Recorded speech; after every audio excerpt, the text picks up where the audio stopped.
Hello, I'm Shirlene Holmes, and I'm the author of A Lady and a Woman, being done by Theater Rhinoceros. I'm especially excited about this production and how it's going to be. I wrote A Lady and a Woman in 1990, and I was very, very excited to find more and more interest in it even in 2013. When I wrote it, it was this meditation I was having about women's lives back in the 1800s and how they negotiated their lives, especially if they were same-sex loving. I wanted to write a play that was about African American women and their lives and about the Southern culture and the folk wisdom. I wanted to address issues about spirituality and sexuality and deconstruct some ideas about how women live their lives, what's a lady, what's a woman, to bring up questions. And I would consider that part of what I've done with all of my writing. I am a playwright, African-American woman playwright, and I write in that tradition laid down all the way from the first African-American woman playwright that we can note because of her publications, which is Angelina Grimke, with the play Rachel, and all the way down the line, whether it's Alice Childress, Zora Neale Hurston, Shirley Graham, Marita Bonner, or even if you're looking at today's writer, Katori Hall and Pearl Clegg, or even Suzanne Lori Parks. When African American women begin to write, they don't just write something playful, they write something serious. And they write in the tradition.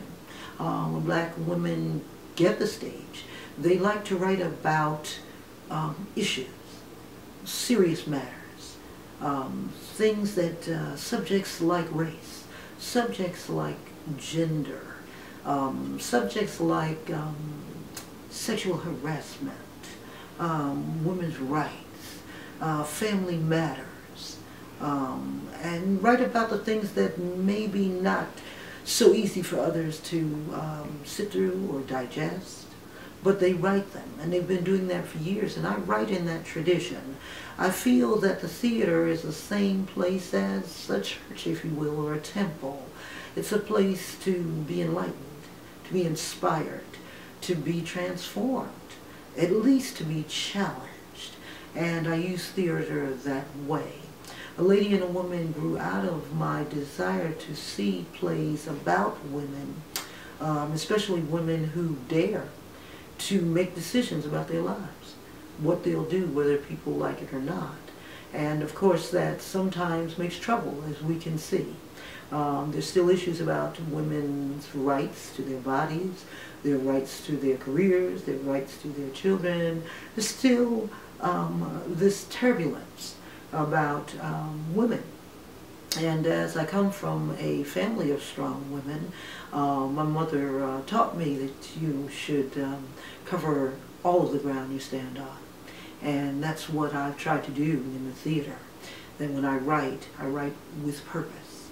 And A Lady and a Woman is a play that is at one point very serious in terms of drama, and another very humorous and very sensual at points.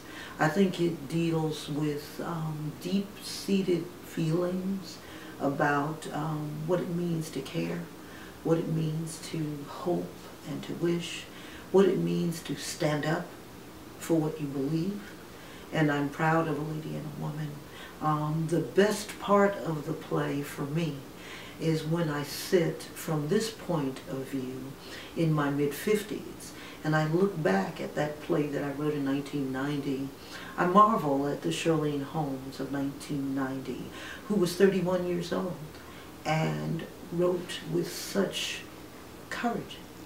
And I feel the play is courageous, even today, and that the play will hopefully speak to anyone who really knows what it feels like to love someone and to know what it feels like to answer to the higher callings of the self. I think you'll laugh. I think you'll be inspired. I think you'll be very much in love with Biddy and Miss Flora, and you'll take the journey with them. In closing, I'd like to say I'm always inspired by Pearl Clegg, the very fantastic playwright and novelist, who said she began writing plays because the theater is one place that a black woman can speak uninterrupted.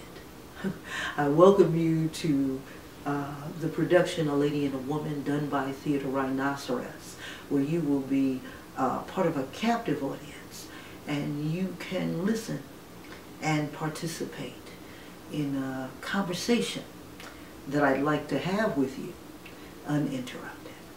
Enjoy.